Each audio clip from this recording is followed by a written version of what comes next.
According to a new study, nearly all households would benefit under Bernie Sanders' proposals.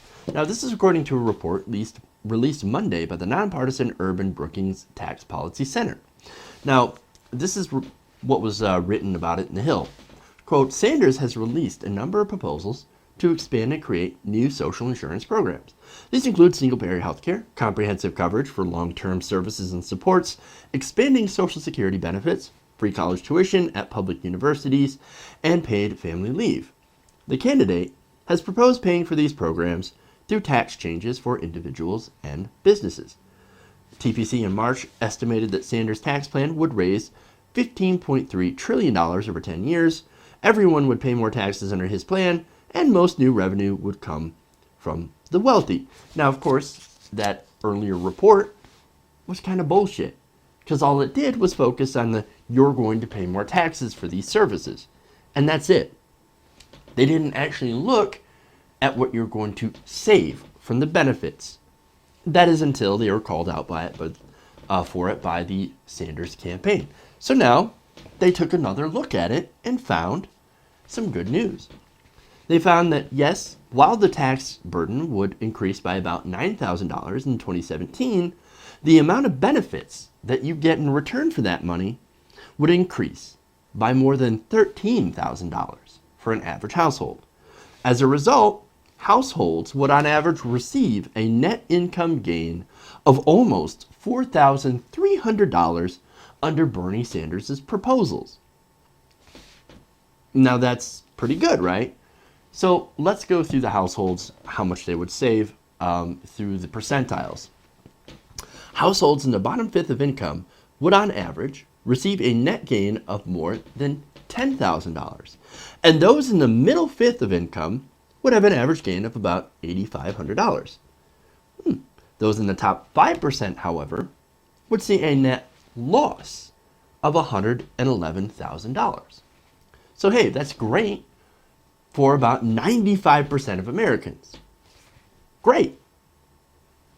The 1% have seen, especially the 0.1%, by the way, who's going to get hit the most under Sanders' tax plans, well, they've already seen their incomes skyrocket over the past few decades.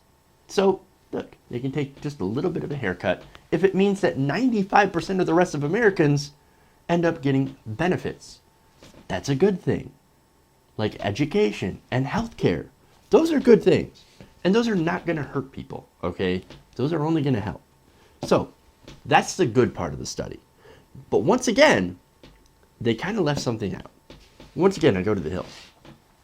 Quote, while most people would get a net benefit from Sanders' proposals, the revenue that his tax plan would raise would fall far short of paying for the new spending programs, according to the Tax Policy Center.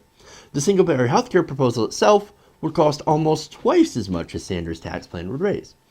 Sanders' proposals, in effect, would raise federal deficits by about $18 trillion over the next 10 years, and would increase the deficit by about $21 trillion when net interest is taken into account.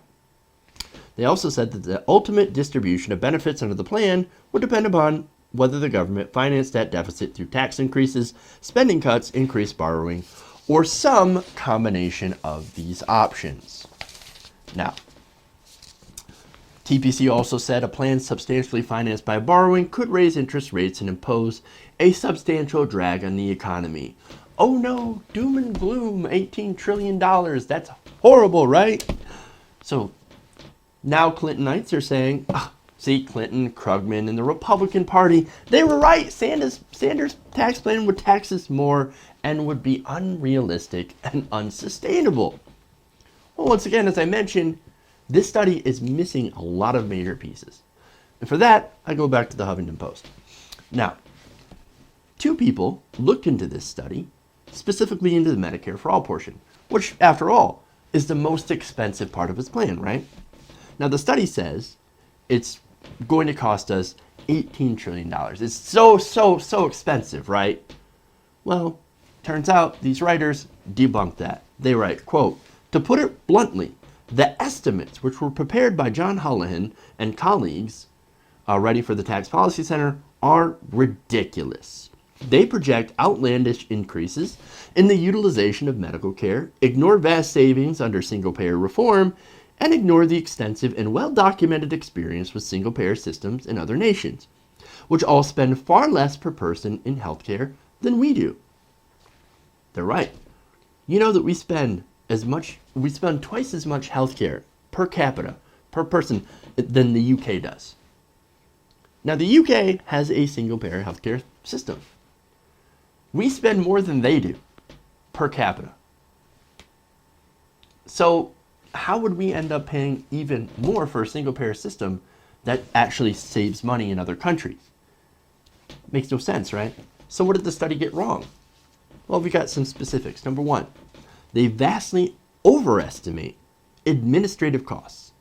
Now, what they did is they essentially, for this study, they went on the assumption that these costs will hardly go down to roughly 6% from the current 9.5%. Now, why 6%? Because that's where Medicare is right now. That's their administrative costs. However, that includes private HMO plans, which, like for, all for-profit business or insurance plans, have a super high overhead for administrative costs.